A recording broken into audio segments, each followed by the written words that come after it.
Undangan yang kami hormati, bersama-sama kita akan mendengarkan sambutan Ketua Panitia Acara Pemuda dalam Tanyo Bang Anies. Kepada Bang Andika Hasan, silakan.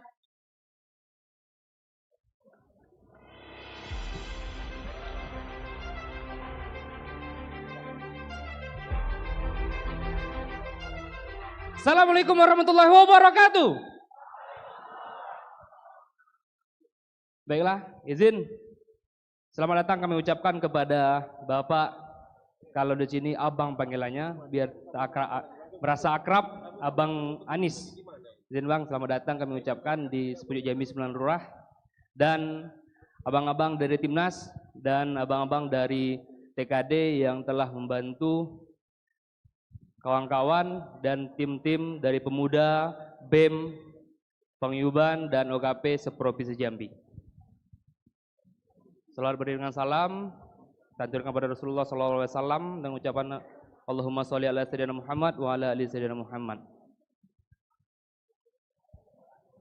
Saya, Andika, melaksanakan kegiatan Tanyo Bang Anies ini bersama teman-teman Koalisi Muda.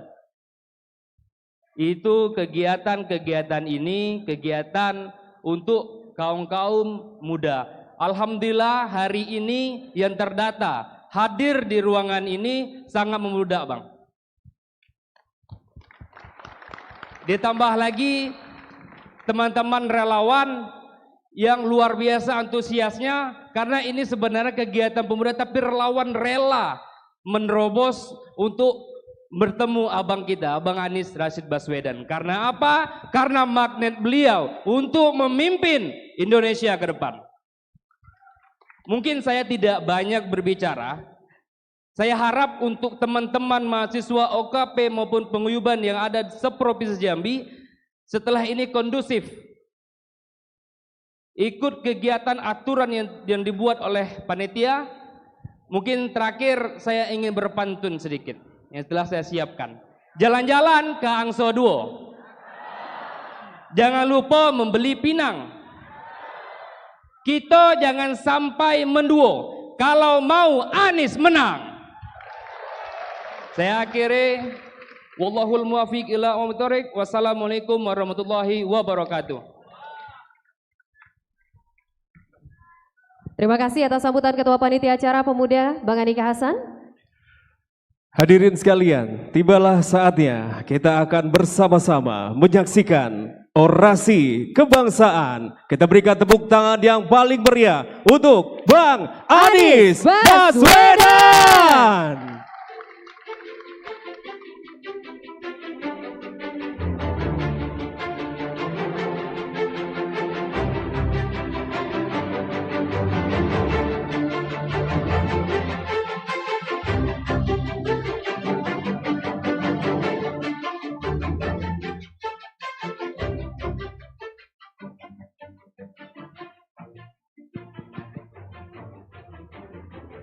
Ada meja rupanya. Siap. Iya, ini lebih baik daripada di KPU kemarin kita berdiri terus tanpa ada meja, tanpa ada kursi ya. Iya. Tadinya sendirian saya di sini. Sendirian ya. Oke. Panggung itu selalu sepi. Assalamualaikum warahmatullahi wabarakatuh. Selamat pagi, salam sejahtera untuk semuanya. Teman-teman mahasiswa, ini mayoritas mahasiswa di sini ya? Nah, tepuk tangan buat mahasiswa semua yang hadir di sini. Terima kasih. Terima kasih sudah hadir dari kampus mana saja di sini nih? UIN, Universitas Jambi. Universitas Jambi, dari mana? Universitas Jambi.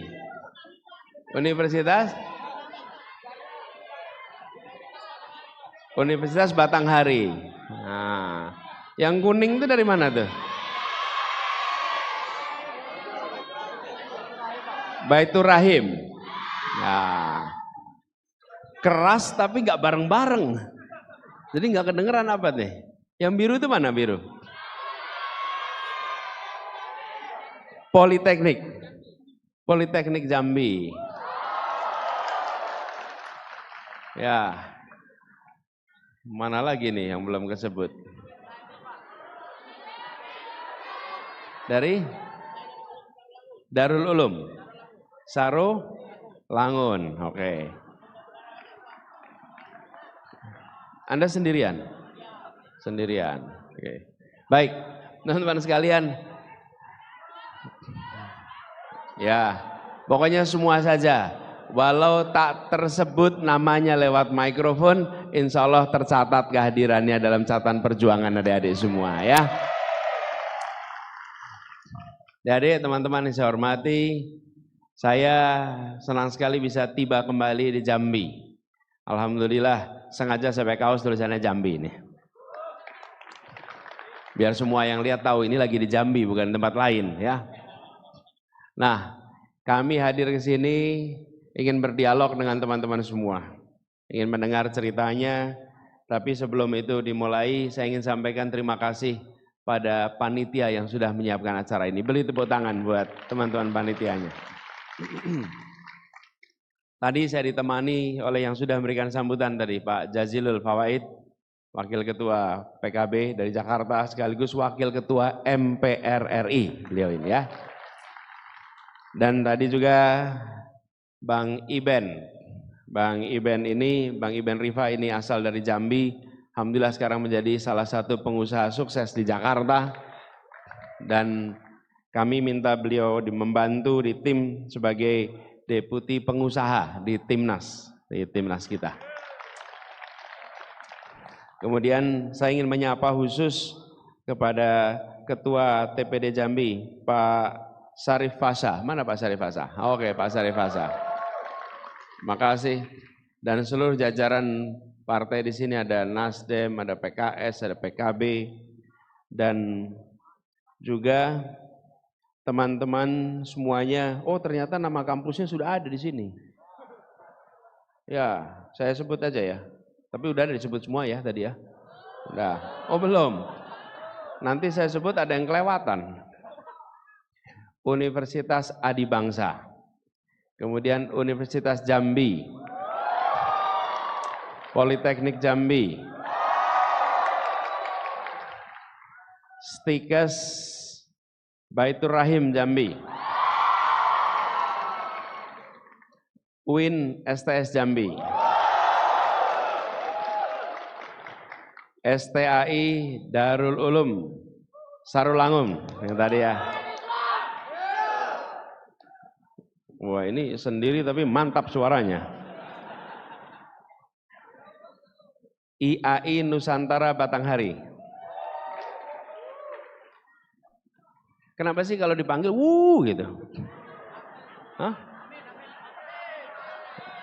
Kalau amin nanti gimana gitu ya? Ya. Dan kemudian itu tata-tatanya serta teman-teman mahasiswa semua, pemuda masyarakat Jambi yang mungkin namanya tak tersebut di sini. Saya ingin sampaikan terima kasih karena teman-teman memilih untuk hadir. Ini harian kuliah, pasti teman-teman juga punya kegiatan perkuliahan dan memilih hadir ke sini. Saya pertama ingin sampaikan terima kasih yang sebesar-besarnya. Oke. Kemudian yang kedua, ini adalah sebuah acara yang diberi nama apa tadi namanya? Tanyo Bang Anies. Saya malah pengennya dibalik, Anies Tanyo mahasiswa Jambi. Iya, saya kesini pengen tanya, apa yang mahasiswa Jambi pikirkan untuk Indonesia supaya lebih baik? Apa yang mahasiswa Jambi pikirkan supaya Jambi bisa lebih baik? Betul tidak? Tentu kita nanti bisa berdialog, kita bisa berdiskusi. Tapi saya ingin bukan sekedar mendengar pertanyaan, saya ingin mendengar pikiran. Anak-anak muda memikirkan masa depan. Anak-anak muda pemilik masa depan. Pemilik masa depan. Sehingga teman-teman pasti punya bacaan atas kondisi sekarang. Dan apa yang harus dikerjakan. Saya sedang menjadi calon bersama dengan Gus Imin. Dan juga ada 2 pasang lainnya. Kita semua salah satu akan dapat tugas. Dan ketika menjalankan tugas, kita harus mengerjakan hal-hal yang menjadi kebutuhan dan hal-hal yang menjadi aspirasi. Itu sebabnya kami juga ingin mendengar di sini. Tapi perlu saya sampaikan pada semua, teman-teman semuanya di sini. Apa itu yang saya ingin sampaikan? Bahwa Republik ini didirikan dengan sebuah tujuan yang tegas. Sebuah tujuan yang tegas. Dan tujuannya adalah eksplisit. Menghadirkan keadilan sosial bagi seluruh rakyat Indonesia. Itu tujuannya. Kadang-kadang kita bertanya, untuk apa Republik ini didirikan? Untuk itu. Sebelumnya kita berada dalam bentuk kolonial. Dan ketika di bawah kolonial tidak ada pikiran keadilan. Yang ada adalah pikiran tentang eksploitasi kekayaan. Apa yang terjadi? Yang kaya Nusantara, alamnya, tapi orangnya di negeri Belanda. Betul tidak? Yang kaya di Indonesia, di Nusantara ini, tapi orangnya yang merasakan kekayaan tinggalnya di mana? Di negeri Belanda. Itu namanya terjadi ketimpangan. Ketimpangan, pusat perekonomiannya di negeri Belanda, kekayaannya ada di sana, sementara sumbernya ada di Indonesia. Nah, para pendiri Republik bilang jangan diteruskan, berhenti itu, sudah cukup. Sekarang kita ingin agar negeri ini diolah sendiri, dibangun sendiri, supaya terjadi keadilan. Jadi tujuan dari kita merdeka bukan hanya menggulung kolonialisme, tapi tujuan dari merdeka adalah menghadirkan keadilan dan kemakmuran bagi semuanya. Oke? Itu sebabnya kami sekarang menegaskan, kalau ditanya apa yang menjadi visi kami, yang tertulis di poster-poster itu, Indonesia adil makmur untuk semua. Jangan sampai Indonesia adil makmur untuk sebagian. Dan sebagian lain hanya menjadi penonton. Kita ingin menegaskan Indonesia adil makmur untuk semua. Itu yang menjadi misi kita. Nah, mengerjakan itu PR-nya besar. Karena itu kita ingin berdiskusi, ingin berdialog, ingin mendengar. Dan saya perlu tegaskan sekalian teman-teman semua di sini, bahwa untuk kita bisa melakukan perubahan, kami memilih jalur konstitusional. Konstitusional itu apa? Ya jalur pemilu. Kapan? 14 Februari. 5 tahun sekali. Selama 6 jam ruang keputusannya. 7 pagi sampai 1 siang. Di situ ruang untuk kita memutuskan mau ambil rute mana. Kami mengambil rute untuk menyatakan kita perlu perubahan. Karena kondisi yang sekarang banyak ketimpangan, banyak ketidakadilan, dan tidak menempatkan keadilan sebagai prioritas utama dalam kebijakan. Apa efeknya? Yang kecil terus kecil, yang besar makin besar. Betul tidak? Yang kecil terus kecil. Dan kalau yang besar tambah besar, yang kecil tetap, maka secara relatif yang kecil menjadi makin kecil. Karena yang besarnya tambah besar. Karena itu kami sampaikan prinsip keadilan yang kami sebut, bila diterjemahkan dalam bentuk operasional, maka kalimatnya kira-kira begini: membesarkan yang kecil tanpa mengecilkan yang besar. Jadi yang kecil dibesarkan, tapi yang besar tidak usah dimusuhin. Biarkan yang besar juga besar. Tapi jangan yang kecil itu dibiarkan kecil terus. Contohnya apa? Saya beri contoh aja gampangannya. Teman-teman, kalau mau cari kredit untuk pinjaman, ada 3 jenis yang banyak dicari. 1, kredit motor. Banyak sekali kan? Yang kedua, kredit mobil. Banyak bukan? Yang ketiga, kredit rumah. Betul tidak? Coba perhatikan. Yang di antara 3 jenis ini, yang mencari kreditnya paling sulit yang mana? Rumah. Yang paling mudah yang mana? Motor. Sekarang kita lihat nih. Kalau punya motor, ketika dapat kredit mudah, begitu dapat motor, nilai motornya bertambah atau berkurang? Kalau beli mobil, dapat kredit, sesudah itu nilainya berkurang atau bertambah? Berkurang. Kalau rumah, begitu dapat, nilainya tambah atau kurang? Pertanyaannya, kenapa sistem kita itu mempersulit dapat aset yang nilainya nambah, dipermudah dapat aset yang nilainya turun? Coba bayangkan. Yang dapat motor habis itu nilainya turun. Yang beli mobil habis itu nilainya turun. Kalau yang bisa dapat rumah gimana? Naik. Kenapa untuk yang naik tidak dibuatkan kemudahan? Bukankah rakyat kecil berhak untuk mendapatkan peningkatan kesejahteraan dari hasil yang naik? Ini karena kita sudah bertahun-tahun mengalami itu dianggap sebagai biasa aja. Apa konsekuensinya? Pada nggak punya rumah, tapi punya motor, punya mobil. Sementara harga asetnya makin turun.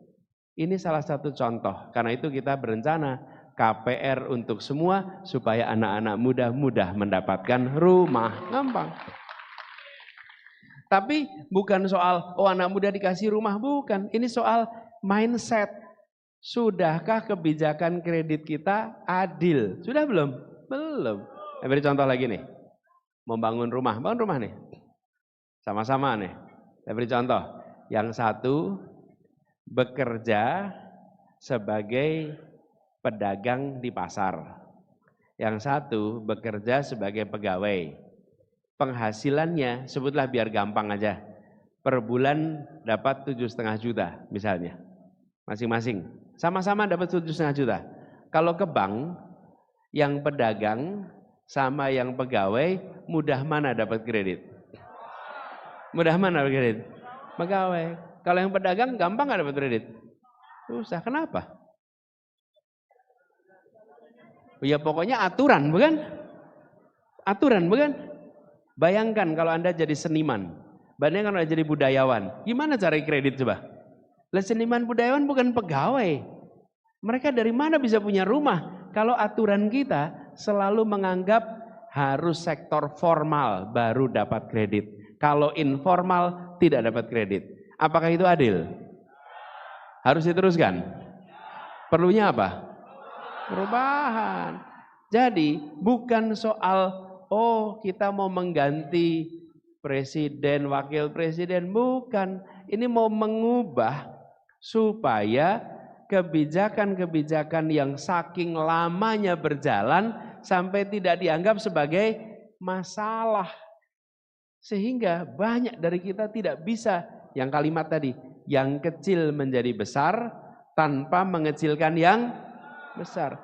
Itu filosofinya, itu prinsip yang kami ingin dorong. Alhamdulillah sekarang jalan tol sudah sampai ke Jambi, betul tidak? Betul ya? Nah, sudah menuju. Nah, nanti saya cerita sedikit. Nanti saya pengen ceritanya tuh.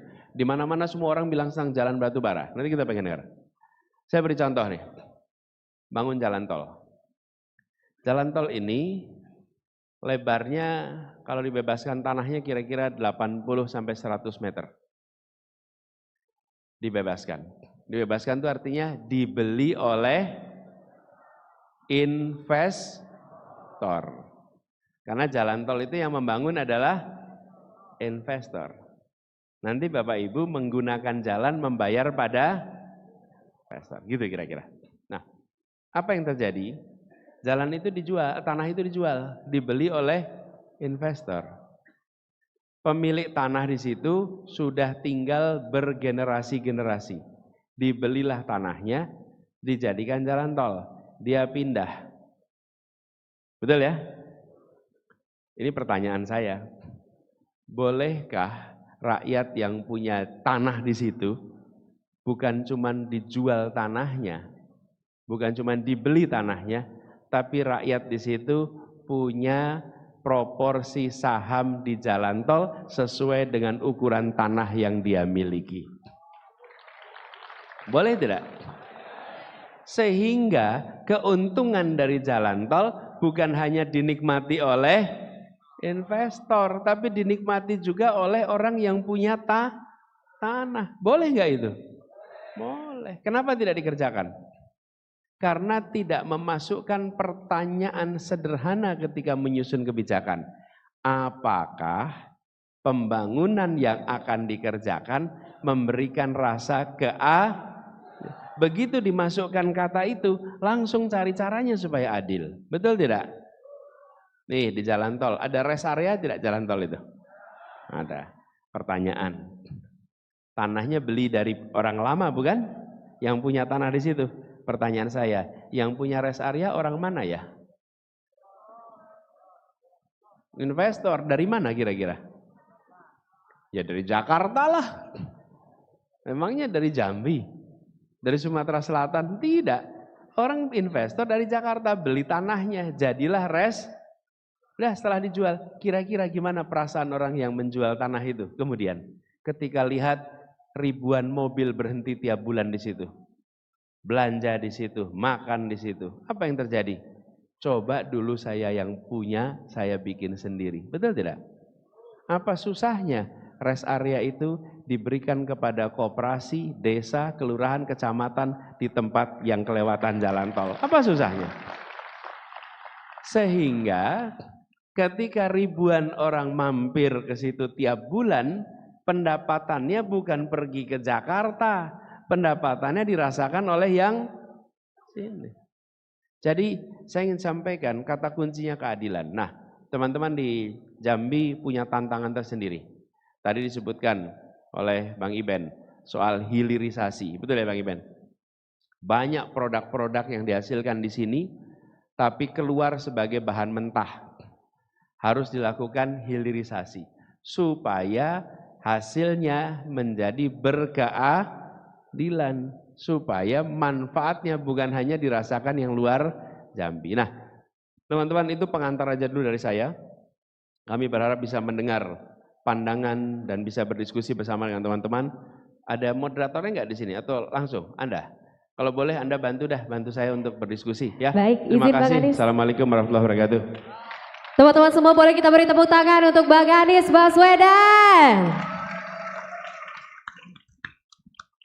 Izin sebelumnya Bang Anies, kalau misalnya di Jawa Barat ada Akang, kalau di Lampung ada namanya Kiai, kalau di Jambi hari ini kita panggil Bang Anies. Setuju teman-teman? Baiklah, hari ini tentunya Jo. Baik, kita akan membuka pertanyaan sesi yang pertama. Tentunya di acara Tanyo Bang Anies, Dialog Kebangsaan Anies Baswedan bersama mahasiswa, OKP dan juga Paguyuban Provinsi Jambi. Kami persilakan kepada rekan-rekan mahasiswa. Mungkin kita akan pertama ke sebelah Pani, silakan. kiri terlebih dahulu, silakan. Yang kotak-kotak biru boleh berdiri. Silakan untuk pertanyaan singkat saja, langsung ke poinnya. Cek. Bismillahirrahmanirrahim. Assalamualaikum warahmatullahi wabarakatuh. Waalaikumsalam. Mohon izin Bang Anies. Saya Rizky Wahyu Ramadan dari Poltekkes Kemenkes Jambi, mahasiswa yang berada di bawah Kementerian Kesehatan langsung. Yang ingin saya tanyakan jelas ini perihal kesehatan. Yang pertama itu bagaimana strategi dan rencana Pak Anies perihal peningkatan kualitas pendidikan mahasiswa kesehatan, karena tentunya bahwasanya memang kesehatan adalah aspek yang seksi menurut saya, karena di seluruh aspek itu ada kesehatan. Yang kedua itu bagaimana serapan lapangan pekerjaan nanti untuk tenaga kesehatan dan tenaga medis, karena kami ini mahasiswa kesehatan yang akan langsung merasakan bagaimana regulasi-regulasi kesehatan yang sudah ada sekarang ini. Yang ketiga itu perihal kesejahteraan tenaga medis dan kesehatan. Perlu diketahui bahwasanya memang dari Satgas COVID-19 kemarin masih ada surat kaleng yang masih menuntut bahwasanya haknya itu belum diberikan kepada Satgas itu. Dan yang terakhir yang ingin saya tanyakan, kenapa hanya pendidikan dokter spesialis yang dirubah menjadi tenaga kesehatan. Kami punya tenaga kesehatan itu ada promosi kesehatan, ada kesehatan lingkungan, ada farmasi. Kenapa hanya terkesan bahwasanya hanya dokter yang menjadi tenaga kesehatan? Terima kasih. Oke, ini sepertinya Bang Rizky ini agak borong pertanyaannya ya. Nanti kita batasi satu orang hanya satu pertanyaan ya. Mungkin akan langsung ditanggapi oleh Bang Anies Baswedan. Kami persilahkan. Karena Silakan Bang pertanyaan Anies, cukup atau banyak. kita mau Ada 3 untuk pertanyaan. beberapa sekali sesi. ya. Oke, Baik, baik. silakan untuk teman-teman rekan-rekan mahasiswa dan juga OKP. Mungkin kita boleh ke belakang terlebih dahulu, yang di sebelah belakang. Kami persilahkan. Langsung Boleh. ke pertanyaannya. Untuk pertanyaan Silakan. hanya 1 poin saja. Silakan sampaikan nama dan juga hanya 1 pertanyaan ya. Ya. 1 pertanyaan saja. Assalamualaikum, selamat siang Pak Anies. Maaf, maksud saya Bang Anies. Perkenalkan, Abang, saya Kurniananda. Ya, Kurniananda, ex-presiden mahasiswa Universitas Jambi, serta mahasiswa pasca sarjana teknologi pendidikan. Saya ingin bertanya tentang satu hal yang jarang sekali dibahas dan muncul di setiap capres, yaitu tentang world security. Data-data masyarakat Indonesia ini tiap tahunnya dijual dan itu sangat menyebalkan dan membuat kita itu tidak ada lagi harganya di dalam dunia teknologi. Apa yang dapat Bapak lakukan nanti dalam menjaga data-data kita agar tetap aman, dan bagaimana membiasakan, mengenalkan, dan juga menerapkan ke peserta didik tentang pentingnya teknologi dalam pendidikan. Teknologi yang saya sebut di sini bukan seperti kurikulum Merdeka, Bapak, yang hanya memerintahkan guru membuat sebatas PPT, tetapi teknologi yang lebih tinggi seperti AI dan juga world security. Terima kasih. Baik, Boleh terima kita beri tepuk kasih. tangan. Terima kasih Kurniananda. Kurniananda. Mungkin Bagaimana? kita akan buka untuk 1 penanya terakhir. Belakang kayak belakang depan. Iya. Yang biru-biru yang rame banget tuh kayaknya. Iya Pak.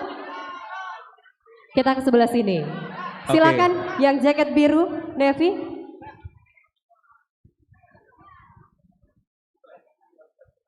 Langsung ke poinnya. Assalamualaikum warahmatullahi wabarakatuh. Baik, sebelumnya perkenalkan, nama saya Sirajuddin YS. Saya ucapkan terima kasih dan selamat datang Bang di Provinsi Jambi. Jadi gini Bang, Provinsi Jambi adalah memiliki salah satu sektor perekonomian yang mana yaitu industri pertambangan Bang. Salah satu industri ini pertambangan batu bara memainkan peran sentral perekonomian regional yang menghasilkan sumber daya energi penting bagi Indonesia. Dari segi ekonomi industri ini memberikan lapangan pekerjaan yang cukup besar untuk warga Provinsi Jambi Bang. Dan sumbangsi yang signifikan pada tingkat pendapatan daerah. Namun di balik kayanya sumber daya Indonesia Jambi, banyak sekali permasalahan yang mana sangat kompleksitas Bang. Di antaranya dampak lingkungan dan sosial yang harus dikelola dengan bijaksana. Tapi sangat disayangkan, sudah belasan tahun industri ini datang dan hadir di Provinsi Jambi, banyak dinamika yang belum terselesaikan sampai hari ini Bang. Maka dari itu saya ingin bertanya Bang, jika Abang terpilih nanti menjadi presiden, bagaimana pengelolaan tambang ini dan perizinannya untuk tambang yang sedang dikelola sekarang dan yang tambang yang akan meminta izin lagi Pak? Baik, terima kasih. Oke, dengan siapa tadi namanya? Sirajuddin Bang. Sirajuddin. Mungkin untuk Yudi, Sirajuddin, ada pandangan mungkin Ada dari pandangan, Anda Bang. sendiri, dari pribadi? Saya malah seperti saya katakan tadi, tentu mendengar masalah bagus, tapi kalau boleh ada pandangan tidak? Menurut mahasiswa bagaimana yang harus dikerjakan? Enggak, kasih aja kepada Bung Sirajudin lagi mikrofonnya tadi. Kan beliau, Silakan. supaya gini maksud saya, kami ingin mendengar Bung. Anda kan lihat di sini masalahnya. Menurut Anda apa ya langkah yang perlu dikerjakan ya? Oke, jadi gini Bang, dunia pertambangan ini sangat merugikan menurut saya Bang. Yang pertama, sudah puluhan nyawa mahasiswa yang hilang akibat tambang batubara ini Bang. Dikarenakan transportasi yang terjadi saat ini di Provinsi Jambi sangat amburadul Bang. Dan yang kedua, tambang yang Transportasi. Oke. dan yang kedua Bang, tambang batubara ini ada kemungkinan yang belum mendapatkan izin Bang. Ilegal. Iya Bang. Baik, hanya itu. Terima kasih. Baik, terima kasih teman-teman mahasiswa. Yap. Kita tutup dulu sesi untuk pertanyaan pertama. Kita akan berikan kepada Bang Anies dulu untuk menjawab 3 pertanyaan pertama dari teman-teman mahasiswa dan juga OKP. Silakan Bang Anies. Kita akan dengarkan tanggapan dulu dari Bang Anies Baswedan. Kami persilakan. Ya, makasih. Bung Rizky, tadi yang terkait dengan kenapa hanya dokter yang disebut sebagai tenaga kesehatan, mana Bung Rizky? Saya juga heran. Ini undang-undang yang baru ya? Ya, jadi sepanjang yang saya tahu ada tenaga medis dan ada tenaga kesehatan. Dan tenaga kesehatan itu jauh lebih luas. Jadi banyak pertanyaan sesungguhnya yang muncul dari keputusan kemarin. Dan ini salah satu hal yang kami ingin koreksi. Apa itu? Penyusunan undang-undang yang dilakukan secara tergesa-gesa sehingga tidak melibatkan berbagai pandangan yang sahih untuk didengarkan dan dipertimbangkan. Dan itu kemudian membuat kualitas undang-undang kita menjadi menurun. Efeknya apa? Perdebatannya terjadi sesudah undang-undang ditetapkan. Harusnya perdebatan terjadinya kapan? Sebelum. Contoh lain IKN. IKN sama, debatnya sesudah ditetapkan, sudah disesahkan, apa yang terjadi? Jadi politis. Kalau kritis dianggap anti pemerintah, kalau pro setuju dianggap pro pemerintah. Hanya karena sudah ditetapkan sebelum dibahas dengan lengkap. Ini salah satu agenda perubahan yang ingin kita kerjakan ke depan. Kualitas undang-undang kita lebih baik. Kemudian tadi gini tentang peningkatan secara umum bukan hanya di bidang kesehatan. Pendidikan yang sifatnya aplikasi itu harus dekat dengan sektor di mana itu dipraktekkan. Kalau di dalam kesehatan ada istilahnya tacit knowledge. Tacit knowledge itu ilmu yang dipelajari dengan praktek. Dan perlu interaksi antara mentor dengan yang belajar. Itu tacit knowledge itu tidak bisa hanya dipelajari di atas kertas. Misalnya, Anda mau belajar dari perawat yang membantu dokter bedah. Nggak mungkin Anda belajar hanya di atas buku. Bisa nggak di atas buku? Nggak bisa. Anda harus masuk ke ruang operasi, Anda harus mengikuti prosesnya sehingga Anda punya. Nah, yang begini itu harus dikerjakan bersama. Tapi itu bukan hanya di sektor kesehatan, di sektor engineering begitu, di sektor kuliner begitu. Banyak sektor yang sifatnya pendidikan aplikatif itu harus bekerja bersama. Nah, ini harus diberikan insentif supaya dunia usaha yang berada di bidang itu mau membuka diri agar peserta didik bisa praktek di tempat mereka. Negara yang harus memberikan supaya mereka mau membuka diri. Karena kalau tidak, teman-teman akan kesulitan mendapatkannya. Lalu terkait dengan tadi diceritakan ada tanggung jawab yang belum ditunaikan ya. Itu harusnya ditunaikan, tidak boleh tidak. Karena kalau apalagi COVID-nya sudah lewat, kira-kira gini, bayar upah sebelum keringatnya kering. Nah ini udah kering berkali-kali, upahnya belum dibayar. Betul nggak? Harusnya dilaporkan itu. Menurut saya yang begini-begini harus beres, tidak boleh ini ditunda. apalagi mereka-mereka yang bekerja dengan COVID. Teman-teman, saya boleh sampaikan di sini, saya diberikan kesempatan oleh Allah untuk menghadapi ujian yang cukup besar. COVID, tidak ada kota lain yang menghadapi COVID sebanyak Jakarta, tidak ada.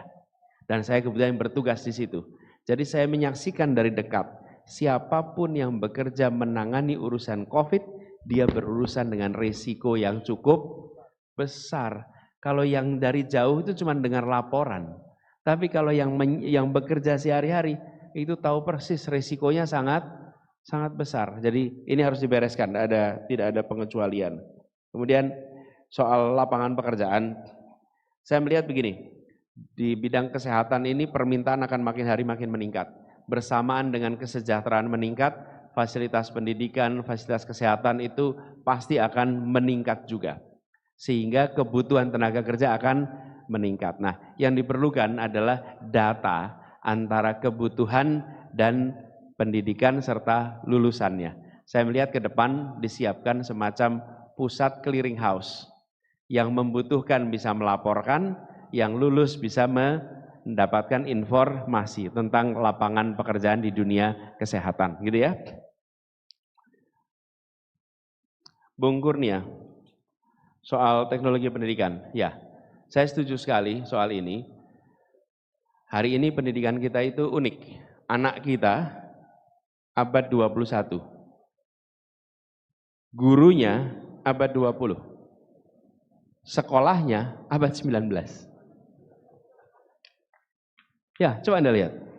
Cara ngatur ruang kelasnya, cara ngatur kelas abad 19. Gurunya abad 20, anaknya abad 21. Jadi gap. Nah, siapa yang harus paling banyak belajar di sini? Gurunya. Gurunya yang harus belajar, sehingga walaupun ruangannya settingnya abad 19, tapi dia harus bisa mengajar dengan pendidikan pendekatan abad 21 dan harus pakai teknologi. Jadi apa yang Anda sampaikan itu benar. Nah, yang kedua, jangan kita menerapkan teknologi saja. Saya usul nih. Apalagi untuk Indonesia. Kenapa? Jangan kita ikut-ikutan gaya mengambil keputusan beberapa pihak yang menganggap Indonesia itu sama semua. Sama semua. Sehingga teknologi apa yang digunakan sangat ditentukan dengan kebutuhan yang ada di tempat tersebut. Karena itu saya sering sampaikan, tujuannya bukan menerapkan teknologi. Tujuannya memanfaatkan teknologi untuk membangun potensi anak. Jadi tujuannya mengembangkan potensinya, pakai teknologi. Kalau kita berpikir menerapkan, ya kita terapkan saja. Yang penting teknologi sudah diterapkan. Itu beda sekali cara pandangnya. Nah, kemudian soal data security, ini PR besar. KPU saja kemarin bobol datanya. Ini PR di kita, bukan hanya di dalam bidang pendidikan, tapi di semua bidang harus ada keseriusan untuk menangani soal security data. Mudah-mudahan nanti Bung Kurnia bisa ikut terlibat langsung untuk ngurusin security data, ya. Makasih.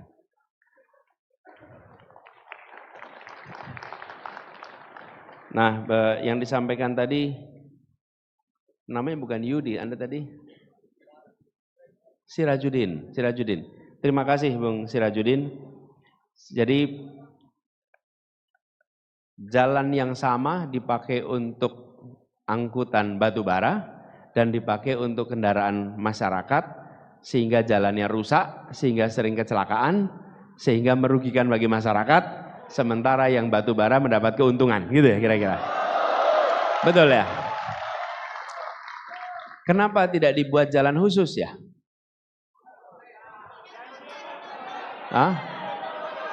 Janji itu aja. Jadi apakah pernah ada rencana membuat jalan khusus? Tapi tidak pernah selesai. Rencana itu yang membuat siapa? Yang membuat siapa?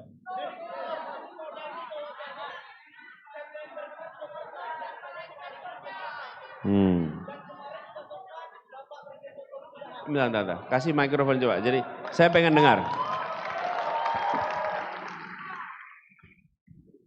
Oke, izin. Assalamualaikum. Assalamualaikum warahmatullahi wabarakatuh. Sebelumnya Mas Anies, ini bukan... Oh, Bang Anies. Sebelumnya Bang Anies, ini bukanlah forum yang panas atau ini sebagai macamnya, tapi sepertinya izinkan saya sedikit memanasi forum pada siang hari ini. Hidup mahasiswa! Hidup! Hidup rakyat Indonesia! Hidup! Hidup rakyat Provinsi Jambi! Hidup! Baik, sedikit Mas Anies. Jadi sudah disampaikan oleh Saudara Raju tadi terkait problematika batubara per hari ini. Kami dari BEM-BEM yang ada di Provinsi Jambi, khususnya dari UIN Jambi, sudah beberapa kali melakukan aksi meminta komitmen dari Bapak Gubernur Jambi untuk melakukan yang namanya jalan khusus. Dan juga per hari ini banyak daripada waktu itu cawe-cawe dari Bapak Gubernur. Bahwasanya dia sudah menjanjikan dari tahun kemarin bahwasanya penyelesaian jalan batubara tersebut. Tapi sampai hari ini tidak terselesaikan sama sekali. Itulah mangkraknya. Nah mungkin ya sedikitlah. Kalau boleh diberi ilustrasi, berapa panjang jalan yang dibutuhkan untuk itu? Oh itu jalannya kurang ini, tapi yang jelas titiknya itu dari Jalan Kotoboyo sampai ke arah Tempino. 400 km lebih. Jadi ya paling tidak ini kan kita kan sama-sama dari tadi ingin bertanya juga kan Bang Anies. Kami dari BEM Jambi sebenarnya kan ingin mengadu gagasan dan argumen dengan calon presiden. Cuman dari tadi belum ditunjuk oleh kakak-kakak MC. Tapi ya seandainya memang insya Allah Mas Anies terpilih kan, ya sekalian lah saya menambahkan. Bagaimana sih komitmen penyelesaian sengketa batubara ini? Terima kasih. Terima kasih. Makasih. Begini, sebenarnya kalau kita melihat di berbagai praktek banyak tempat, ketika logistik yang digunakan atau logistik yang diangkut itu end to end. End to end itu artinya berangkat dari satu titik sampai ke titik lain dan tidak perlu berhenti di tengah. Sebenarnya yang paling efisien itu selalu rel kereta. Rel kereta. Kenapa? Karena dia tidak perlu berhenti di mana-mana. Lain kenapa pakai kendaraan mobil? Supaya namanya aja mobil, supaya mobile. Mobile artinya bisa bergerak kanan kiri. Tapi kalau barangnya dari ujung ke ujung selalu menggunakan pendekatan kereta, itu jauh lebih efisien. Investasi di awalnya mungkin mahal, tapi jangka panjangnya menjadi murah. Menurut saya itu salah satu opsi yang harus dieksplorasi ke depan. Ya.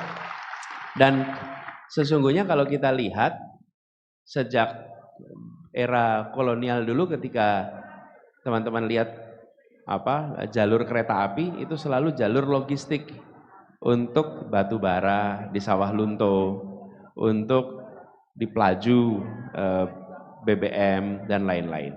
Nanti tapi saya melihat begini, kalau itu pakai jalan, maintenance-nya mahal sekali. Karena truk-truk yang lewat tuh volume bebannya besar sekali. Besar sekali. Perawatannya akan mahal. Kami termasuk yang melihat kereta api ini harus dibangun lebih banyak lagi supaya jalur-jalur yang sifatnya itu end to end kebutuhannya itu bisa menggunakan kereta api dan insya Allah itu jauh lebih efisien. Kita coba explore opsi itu ke depan ya. Teman-teman, saya termasuk yang ingin kalau membuat janji sudah bikin studi dulu. Saya tidak ingin membuat janji untuk tepuk tangan. Saya ingin membuat janji untuk bisa dilaksanakan. Itu berbeda sekali. Supaya bisa terlaksana. Jadi, tapi saya mendengar soal itu. Lalu yang kedua, soal tambang ilegal. Semua yang ilegal harus kena sanksi, harus kena hukuman dan tidak boleh dibiarkan. Kalau Anda melakukan sesuatu yang ilegal dan dibiarkan, maka itu menular dan yang paling rugi siapa kalau ada ilegal itu? Masyarakat dan negara yang paling rugi. Kan pendapatannya tidak masuk juga ke negara, bukan? Karena ilegal. Nah, praktek-praktek seperti ini yang harus dibersihkan dan kita hari ini menyaksikan negara kita banyak sekali korupsi di aspek penerimaan. Sementara perhatian di aspek penerimaan itu rendah. Korupsi yang dibicarakan biasanya korupsi aspek pengeluaran. Padahal penerimaan luar biasa. Ngambilnya X ton, bayarnya Y ton. Nah terus yang sisanya kemana? Karena itu kami melihat standarisasi, kemudian monitoring di dalam aspek pendapatan menjadi penting. Itu baru yang legal yang bisa diukur. Yang ilegal diukur pun tidak, uangnya hilang. Jadi kalau yang ini saya mau komit. Saya komit untuk bicara tentang pemberantasan ilegal. Oke, karena memang itu sudah kita rencanakan dan itu harus kita kerjakan ya. Oke, 3 ini. Terima kasih, silahkan. Baik, terima kasih, boleh kita beri tepuk tangan untuk Bapak Anies Baswedan. Dan mungkin teman-teman karena keterbatasan waktu kita akan langsung saja ke closing statement dari Bapak Anies Baswedan. Kami persilakan Bapak. Gini, Anda udah bicara, jangan. Gini dah, kasih 2 lagi, nanti saya pangkas short closing saya, singkat aja. Oke baik, kita akan kasih untuk 2 penanya. 2 lagi atau langsung dipilih aja biar adil. Silakan, yang pertama. 1 lagi mungkin Bang Anies boleh pilih. Kira-kira.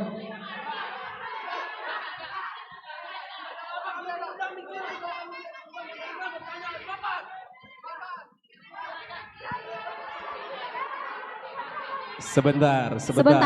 Teman-teman kondusif, kalau tidak kondusif kita tidak akan lanjutkan diskusi hari ini. Kalau nggak kondusif nggak kita lanjutin. Mohon untuk kondusif. Sebentar. Kita sama-sama tertib. Sebentar. Setuju, sepakat, kita sama-sama tertib teman-teman. Oke, tadi kan sebelah sini sudah ya. Sebelah sini sudah. Kita lanjut mungkin yang sebelah sini. Sudah ya kan. Sini yang belum. Ya, kami persilakan yang baju putih boleh. Oke. Silakan ke poin pertanyaannya. Cek. Assalamualaikum warahmatullahi wabarakatuh. Terima kasih atas kesempatannya.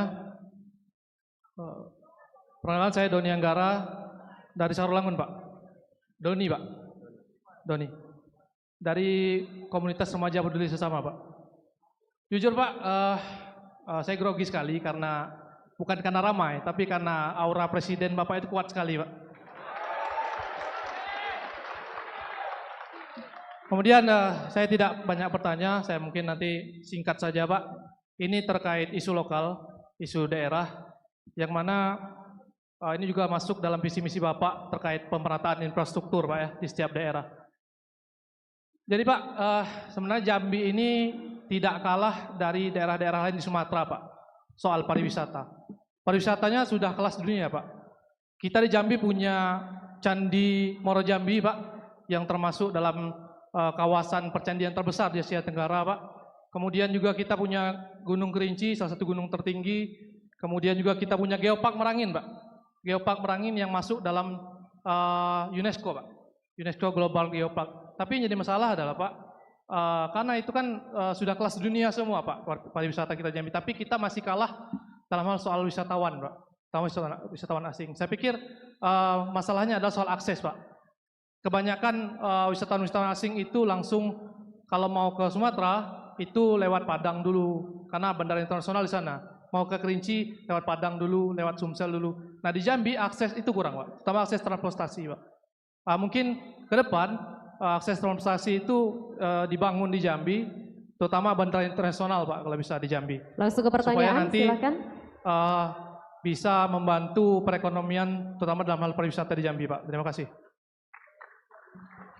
Baik. Oke, izin, teman-teman izin. Ini dari tadi yang bertanya cowok-cowok semua. Kita berikan 1 penanya terakhir untuk perempuan.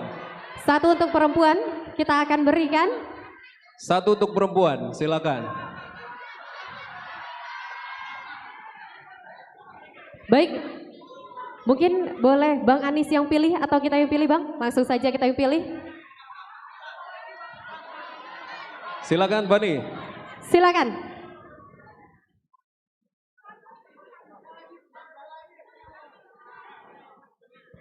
Satu pertanyaan, 1 pertanyaan, 1 poin. Langsung. Oke, sebelumnya Assalamualaikum warahmatullahi wabarakatuh. Langsung saja perkenalkan, nama saya Dina Lorenza dari UIN STS Jambi. Jadi sebagaimana video yang telah saya lihat Pak di 2018 di situ perdialogan Bapak Anies dengan Mbak Najwa Shihab. Di situ Bapak mengatakan bahwasanya Bapak menjadi gubernur Jakarta itu karena promosian dari Bapak Prabowo. Dan di situ Mbak Najwa mengatakan bahwasanya selagi Bapak Prabowo mencalonkan diri, Mas Anies tidak akan maju.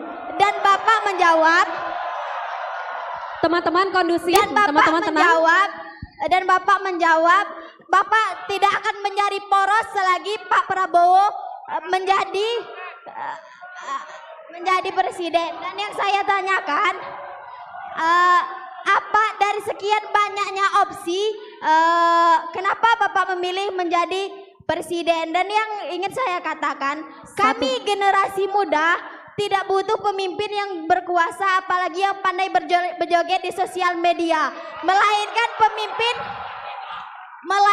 pemimpin yang mengatakan teori sesuai dengan praktek. Mungkin cukup sekian, terima kasih.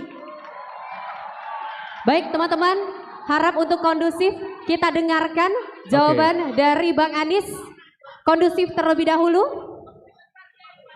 Hidup mahasiswa! Hidup mahasiswa! Bang Anies silakan. Silakan Bang Anies.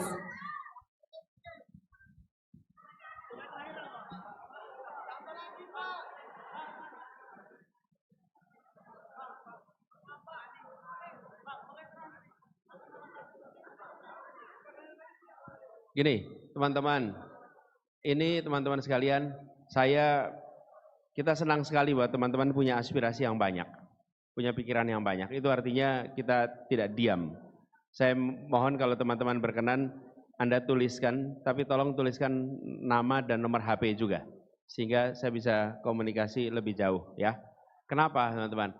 Kalau memungkinkan sih pengen dialognya itu panjang terus. Di sisi lain, ada teman-teman yang juga sudah menunggu untuk kegiatan berikutnya, dan saya harus meneruskan perjalanan. Jadi inginnya segalanya serba panjang, tapi mudah-mudahan walaupun singkat, substansinya sampai ya. Bung Doni, tentang pariwisata yang potensinya besar, tetapi belum tumbuh. Nah begini, potensi pariwisata yang besar itu harus ditopang dengan fasilitas pendukung. Yang utama adalah konektivitas, transportasi utama. Yang kedua, kenyamanan ketika berada di lokasi. Fasilitas di lokasinya itu harus membuat yang berlibur tidak repot, tapi betul-betul bisa berlibur sesuai dengan keinginan mereka. Dan disitulah kenapa perlu menyiapkan infrastruktur penunjang yang standarnya tinggi.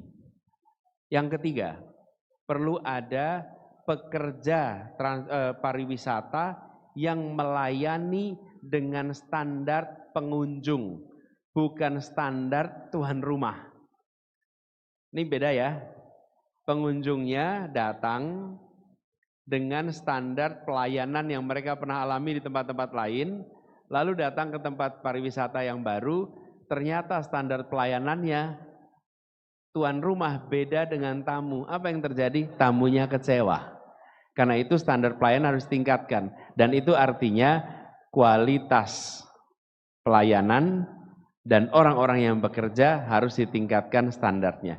Jadi dalam jangka pendek infrastruktur, dalam jangka menengah vokasi dan pelatihan supaya pelayanan akan bisa setara.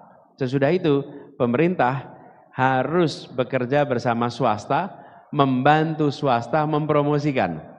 Karena kalau pemerintah yang mempromosikan, biasanya cuma jadi pameran-pameran aja tuh di kanan kiri. Kita perlu justru swasta yang promosikan, tapi pemerintah yang membantu memfasilitasi. Gitu ya, Dani ya. Oke. Kemudian yang terakhir dari Dina tadi. Dina ya namanya ya? Iya. Jadi Dina, saya pernah sampaikan, dan itu sudah dijawab berkali-kali. Sudah jawab berkali-kali. Tapi nggak apa-apa. Nggak apa-apa. Enggak, berhak untuk saya jawab. Jadi pada waktu itu selesai Pilkada di 2017, kami sampaikan bahwa saya akan fokus di Jakarta 5 tahun. Akan fokus di Jakarta 5 tahun. Kalau ada undangan apapun, saya tidak mau terlibat. Bahkan di tahun 2018, saya diundang oleh beliau untuk menjadi calon wakil presiden. Dan saya sampaikan, saya komit pada warga Jakarta untuk berada di Jakarta 5 tahun. Itu janjinya. Dan pada saat yang bersamaan, saya juga diminta oleh yang lain. Ada 3 partai yang meminta saya menjadi calon presiden. Tahun 2019, saya diminta jadi calon presiden. Didatangi, diminta, saksinya ada di situ. Dan saya katakan tidak. Tidak, kenapa? Saya sudah komit pada Pak Prabowo bahwa di 2019 ini saya akan konsentrasi Jakarta dan saya tidak akan memotong pencalonannya Pak Prabowo di 2019. Nggak mau. Karena komitmen saya di Jakarta, saya jawab. Jadi diminta jadi wakil, saya tidak bersedia. Jadi calon wakil, diminta jadi capres juga tidak bersedia. Sampai saya tuntas di Jakarta. Ketika sesudah tuntas Jakarta, saya orang merdeka yang boleh mengambil keputusan apapun juga. Betul kan? Gitu. Lalu, ya, kenapa? Siap. Udah ngerasain bener ya? Siap. Nah teman-teman, saya mendengar tadi menyebut soal konflik agraria. Betul ya? Ya. Bukan. Ini adalah, bukan, saya nggak mau mendengar pertanyaannya lagi karena waktunya terbatas. Tapi saya ingin sampaikan, ini adalah salah satu masalah yang banyak dirasakan oleh masyarakat, apalagi di daerah yang ada perkebunan. Betul kan? Nah, jadi di sini ada, di Sumatera Selatan ada, di banyak tempat itu banyak kejadian. Di Jakarta pun ada. Jadi konflik soal agraria ini bukan hanya di pedesaan, tapi juga di perkotaan. Kami menangani khusus yang perkotaan. Dan kita akan membuat tim untuk penanganan ini, prinsipnya satu. Kita harus menegakkan keadilan dalam soal ini. Keadilan. Saya pernah ditanya, saya lupa di Lampung atau di mana. Ditanya, Pak Anies apa berani melawan oligarki? Terus saya jawab, saya tidak pernah berencana melawan siapapun. Saya berencana melawan apa? Melawan ketidakadilan. Itu yang akan saya hadapi. Jadi bukan siapanya, tapi apanya. Karena kalau siapanya, repot kita. Nanti jadinya benci kita pada siapa. Betul tidak? Yang kita tidak sukai adalah ketidakadilan. Yang dilawan adalah ketidakadilan. Itu yang harus kita hadapi dan kita berantas. Betul ya? Nah, jadi siapapun yang mempraktekkan ketidakadilan, kita hadapi sama-sama. Oke? Gitu kira-kira teman-teman. Jadi saya nanti akan mencatat. Tadi beberapa yang itu tolong dituliskan aja dulu. Ya. Ya, termasuk tadi orang dalam itu. Oke? Karena itu merusak tatanan Republik ini. Bukan hanya dalam urusan swasta, teman-teman. Promosi pegawai negeri. Siapa menjadi kepala, siapa menjadi, betul tidak? Itu banyak sekali yang tidak pakai meritokrasi. Nanti lama-lama kuliah nilai juga pakai orang dalam, repot kita. Ya. Weh, PR kita banyak. Teman-teman sekalian, izinkan saya mengakhiri dengan menyampaikan pada semuanya teman-teman. Teman-teman, masalah di Republik ini banyak. Masalah di Republik ini banyak. Mungkin saya tidak bisa menyelesaikan semua masalah itu. Mungkin saya dan Gus Imin tidak bisa menyelesaikan semua masalah itu. Tapi yang pasti kami akan memulai dengan mengubah semua masalah menjadi jalan keluar. Kita ubah. Tidak akan didiamkan. Mungkin sebagian perlu waktu, tapi kami tidak akan diam dan tidak akan melanjutkan. Yang pasti kita akan lakukan itu. Lalu teman-teman sekalian, saya tidak minta Anda untuk mendukung saya. Saya tidak minta Anda untuk menyukai saya, tidak minta. Terserah, teman-teman silahkan pilih. Saya tidak minta, tapi yang saya akan minta cuma satu. Dua sebetulnya. Satu, saya minta Anda jangan menyia-nyiakan hak pilih Anda. Itu nomor satu. Jangan disia-siakan. Karena Anda tidak memilih, kalaupun 60% di ruangan ini tidak memilih, yang memilih hanya 40%, tetap diambil keputusan berdasarkan yang 40%. Yang 60% itu hanya mubadir begitu saja. Jadi jangan sia-siakan. Yang satu. Yang kedua, saya meminta Anda menjadi orang yang rasional. Rasional. Rasional itu artinya apa? Menggunakan rasio. Rasio itu artinya perbandingan. Perbandingan. Bandingkan. Kalau memang menurut Anda mata itu penting, ya bandingkan aja matanya satu sama lain. Kalau menurut Anda soal fisik itu penting, bandingkan aja fisiknya. Kalau menurut Anda yang penting itu latar belakangnya, bandingkan latar belakangnya. Bebas, tidak ada larangan Anda membandingkan faktor apapun juga. Kalau menurut Anda faktor apalagi ya, bentuk rambutnya, boleh. Tidak ada larangan, yang penting dibandingkan. Betul tidak? Boleh. Boleh. Boleh aja. Tidak ada larangan dan tidak ada keharusan membandingkan apanya, tapi bandingkan, oke? Bandingkan. Nah, kalau saya usul, bandingkan rekam jejaknya, bandingkan rekam karyanya, bandingkan rekam prestasinya, karena Anda sedang memilih orang untuk memegang kewenangan. Apa tugas terpenting dari pemegang kewenangan? Mengambil keputusan. Dia akan mengambil keputusan. Dan ketika mengambil keputusan, Anda harus yakin bahwa keputusan yang dia ambil adalah keputusan yang untuk kepentingan semua, bukan kepentingan kelompok, bukan untuk kepentingan yang kecil. Bismillah, insya Allah Jambi mahasiswanya pemilih rasional semua. Terima kasih semuanya. Terima kasih kesempatan ngobrolnya, dialognya. Salam hangat buat semua dan terima kasih sudah memilih hadir. Anda bisa menceritakan pada diri sendiri bahwa di saat Indonesia di persimpangan jalan, Anda bukan penonton. Anda menjadi bagian yang memilih untuk melakukan perubahan. Makasih. Assalamualaikum warahmatullahi wabarakatuh. Waalaikumsalam warahmatullahi wabarakatuh. Boleh kita beri tepuk tangan yang paling panas sekali lagi untuk Bang Anies Baswedan. Kami mohon izin Bang Anies untuk tetap berada di tempat. Dan kami mengundang untuk 5 penanya yang sudah bertanya tadi untuk dapat maju ke depan karena ada souvenir merchandise dari Bang Anies Baswedan untuk 5 penanya tadi. Silakan yang merasa bertanya di sesi pertama dan sesi kedua kami mohon maju ke depan. Kondusif teman-teman. Tolong kondusif semuanya. Kondusif teman-teman. 1, 2, 3, 4. Hanya yang bertanya. Hanya yang bertanya yang naik. Hanya yang bertanya. Oke, baik. silakan. Mungkin nanti untuk sesi foto-foto dan juga dokumentasi teman-teman yang lainnya yang baru saja memberikan pertanyaan mungkin boleh langsung untuk turun ke bawah. Baik, kita cukupkan untuk kertas dari teman-teman pertanyaan. Silakan cukup. Untuk dapat melipir ke bagian kanan. Cukup untuk teman-teman pengambilan boleh. Dokumentasi. Mohon izin rekan-rekan semua. Baik, kita tutup untuk sesi pertanyaan. Bapak, tolong dibantu tolong teman-teman. Kondusif, teman-teman semua. Baik.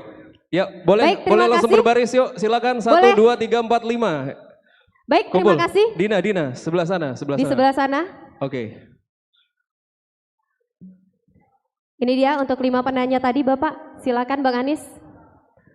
Baik, masing-masing akan mendapatkan souvenir dari Bang Anies Baswedan berupa buku. Ya tentunya semoga ini juga akan menambah pengetahuan bagi teman-teman mahasiswa. Boleh kita beri tepuk tangan sekali lagi paling meriah teman-teman sekalian. Indonesia adil dan makmur untuk semua. Kita boleh berfoto, silakan teman-teman sekalian yang mungkin berada di belakang.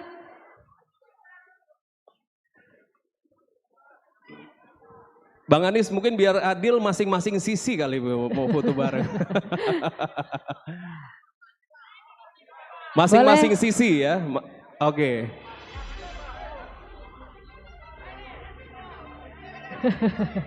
Boleh turun? Ayo boleh turun. Cukup. Ayo silakan turun. Siap, yuk Fani kita boleh turun.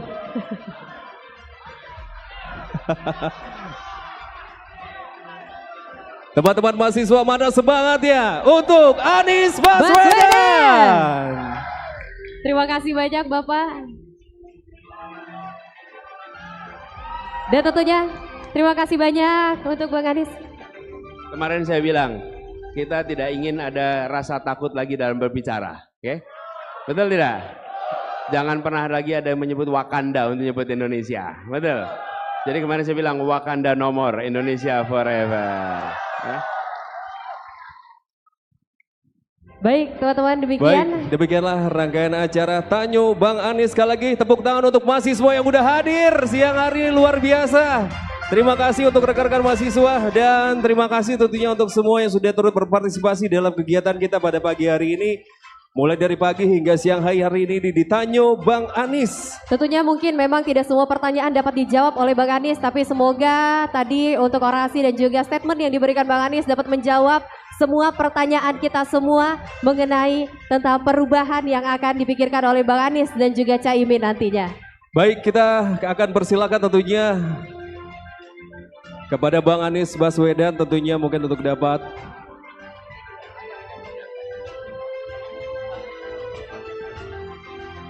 dan teman-teman semua, kami juga terus menghimbau rekan-rekan mahasiswa, rekan-rekan OKP dan seluruh tamu undangan untuk tetap kondusif. Kondusif teman-teman, tertib dan jangan ada dorong-dorong atas satu sama lain. Demikianlah rangkaian acara kita di siang hari ini. Tanyo Bang Anies, dialog kebangsaan Anies Baswedan bersama dengan mahasiswa, organisasi kepemudaan dan paguyuban Provinsi Jambi. Tentunya kami sebagai pemandu acara rangkaian Tanyo Bang Anies kali ini memohon maaf apabila selama berlangsungnya acara ada kesalahan kata dan perbuatan. Kami akhiri dengan wassalamualaikum warahmatullahi wabarakatuh. Anies Muhaimin, Indonesia adil dan makmur untuk semua.